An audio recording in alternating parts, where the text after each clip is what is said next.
Hello, welcome to my kitchen. If this is your first time here, you're welcome. My name is MC. Today I'll show you how I make my Edikangikong soup.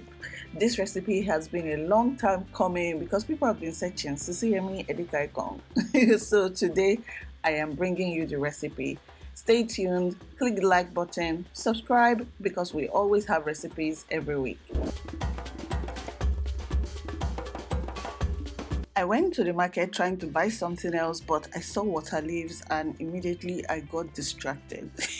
Does that happen to you? I came back home with different ingredients than what I planned to do, and that is how this Edikangikong soup happened. So let's cook. In a pot, I have some goat meat. This is my go-to kind of meat because it's readily available to me close to my house. So I'm going to season it with some beef seasoning, some salt and some onion. That's all I need. I'm also going to add some water, enough to cook the beef. For the list of the ingredients I used in this soup, please check the description box, it will be there. This is a one pot meal, so everything is going to happen in this pot. I have some stock fish. I believe this is also called oporoko, and this is just the middle of the fish that I like. So you're just going to wash it and then put it in the pot so that everything boils together.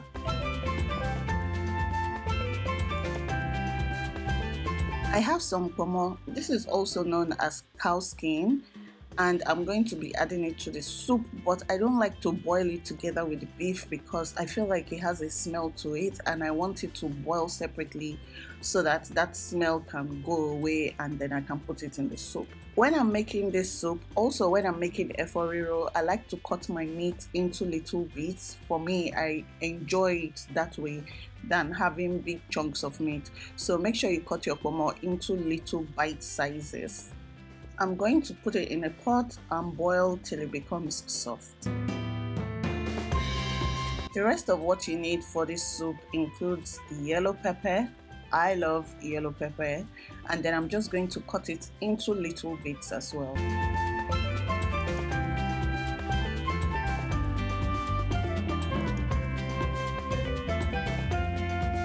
I also have some crayfish. I selected it and then I'm going to blend it for the soup. Also, we have palm oil for this recipe. Please always source for good palm oil because the taste of your palm oil can affect the overall taste and quality of your soup. The two vegetables that make up this Edikangikong dish or soup is water leaves and ugu leaves. This is what water leaf looks like. I brought it home for you so you guys can see. It has like little pink flowers, and I feel like this leaf distracts me a lot. Anytime I see it in the market, I'm like, oh, it's time for some. It's time for another kind of soup today. And then ugu leaves, I believe everybody knows what ugu leaves look like. This is what they look like in case you don't know. This is what the ugu vegetables look like after they've been chopped and washed. This is what the water leaf looks like after it's been chopped and washed as well. So advice, after you wash your vegetables, please put it in a strainer so that all the water goes out.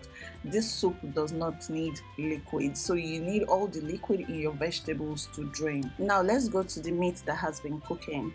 It still has some water in it, but we will need to boil it down till the water completely reduces. Like I said, this soup does not like water. So what I'm going to do now is to reintroduce the pomo. You know the pomo that went abroad? We are going to bring it back into the pot so that they will cook together. Quick question time. What is the most difficult soup you believe you are finding hard to cook? Just leave it in the comment section. Let me know what soup you are struggling with the most.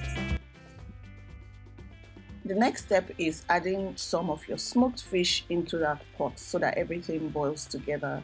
The fish I'm using for this recipe is called shine nose fish. Any market you go to in Nigeria and you ask for shine nose, I believe they know what it is. So I'm showing you my fish so that when you go to the market you can easily spot it.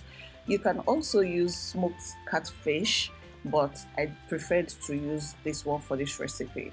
You can use both if you like, or any other kind of smoked fish that you like.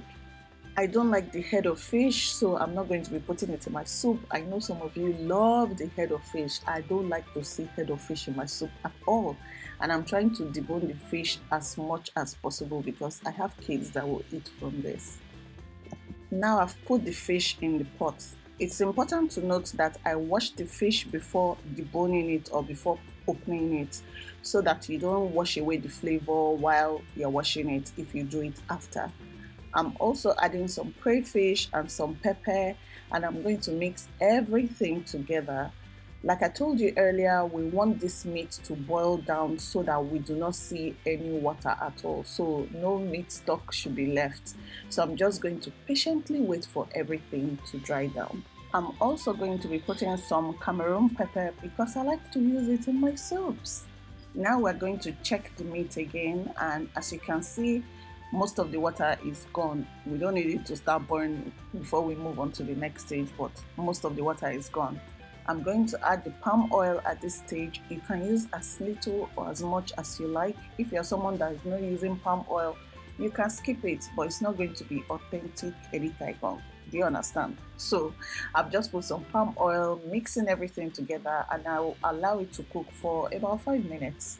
I know that most of the water is gone, so in this process it's almost like the oil is frying the beef and the fishes, and I just absolutely love it.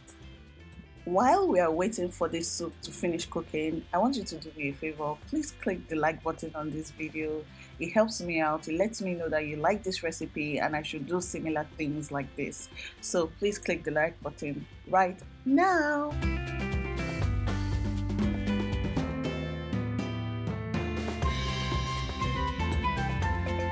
Now I have some already chopped onions, red pepper and yellow pepper, and I'm just going to add it to the pot of soup. This is going to give it a beautiful color, and then the freshness of the pepper and the onions is going to make it so delicious.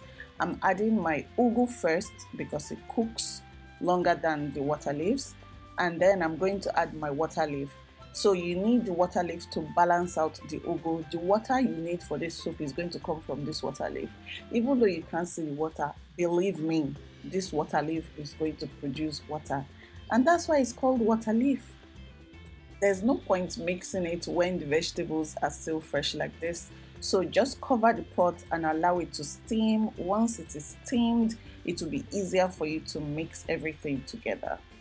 When I was very little, I used to hear about Edikangikong, and it used to be like one of those soups in your head that you're like, wow, this is the ultimate soup.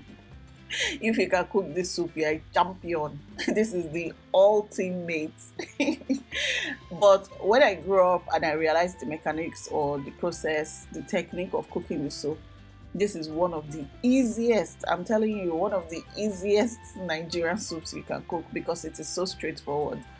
It reminds me of Afang soup. For a long time, I thought Afang soup was difficult, but after I did my research a few years ago and everything, learned from the best masters, market women included, I knew that Afang, I could do it, and it was amazing. Anytime I make Afang soup, it is always mind-blowing, and Edikangikong as well, but I feel like I prefer Afang to Edikangikong. Let me know in the comment section, which one do you prefer, Afang soup or Edikangikong?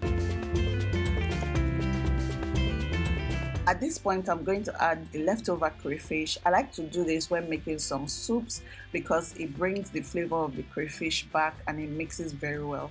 Can you see how beautiful and delicious, sumptuous looking Edikangikong that I'm making? You want a taste of this? When we open the pot, you can see that the water leaf has released some of its juices, and that's what we need for this soup. You can choose to add many more like proteins. You can add snail. If you want, I believe you can add shrimp to this recipe. So don't just say, oh, sisiyemmie only added goat meat and Pomo and fish. That's what I'm using. You can try adding snail. I wanted to add snail to this, but I couldn't find it. I present to you my Edikangikong. I hope you guys like this recipe. It was so easy to prepare, and you will find it very easy to prepare as well. If you did like this recipe, please click the like button. If you try it out, I want you to tag me on Instagram, Facebook, Twitter, any social media. Share this recipe with your friends. It helps me out. People find my channel and I'm happier for it so that I can make more recipes for you. If you're watching and you're not subscribed, subscribe now because more recipes are coming. I'll see you guys in my next video. Bye.